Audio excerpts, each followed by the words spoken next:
We now turn to the literary piece of the 1960s. I purposely selected Ralph Ellison's Invisible Man because I want to turn your attention to really that other half of what I think is going on in the 1960s. Why does he call his book The Invisible Man? Well, he gives us an answer right at the beginning of the text. He says the following. This is right at the beginning of the prologue on page 3. He says, "I am an invisible man. No, I am not a spook like those who haunted Edgar Allan Poe, nor am I one of your Hollywood movie ectoplasms. I'm a man of substance, of flesh and bone, fiber and liquids, and I might even be said to possess a mind. But I am invisible. Understand why? Because people refuse to see me. People refuse to see me. Now, our expectation, right, is that people, when they see the world and they look around them, will have the right perspective on the world. They'll, as Goldwater just suggested, or Hartz has suggested, they'll have a clear conception of what justice is. But what if their justice only applies to some human beings but does not apply to other human beings? What if justice is relegated for some other beings to a whole other picture of the world? This is Ellison's complaint. And the example that he uses in this prologue is really interesting. Let's see, suggest happens to him when he's walking out one night. He's walking out one night and some person who's drank too much barrels him over. Barrels him over as if he's not even there. Why is he barreled over? What's going on in that individual's mind who's a drunk?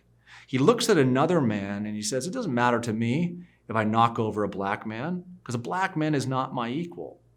Now, Ellison says, this drove him, and rightly, to great rage. Why would you look at me, a man of flesh and bone just like you, but not recognize me as a human being?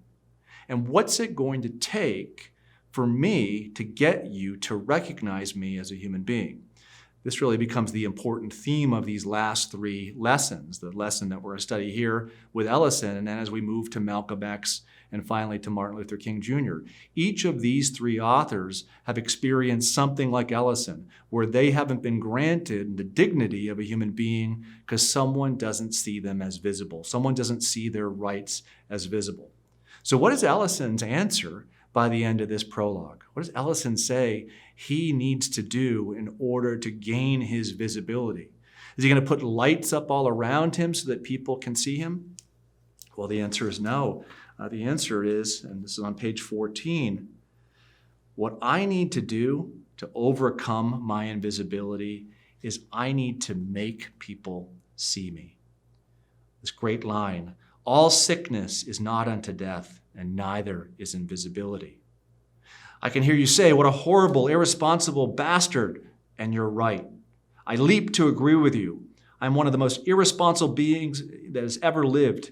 Irresponsibility is part of my invisibility. Any way you face it, it is denial. But to whom can I be responsible, and why should I be when you refuse to see me? And wait until I reveal how truly irresponsible I am. Responsibility rests upon recognition, and recognition is a form of agreement. What Ellison is telling us there is in order to become visible, he must be recognized. And in order to be recognized, he must imprint himself upon the man that barreled into him. He must take out his knife and let that man see him for who he is.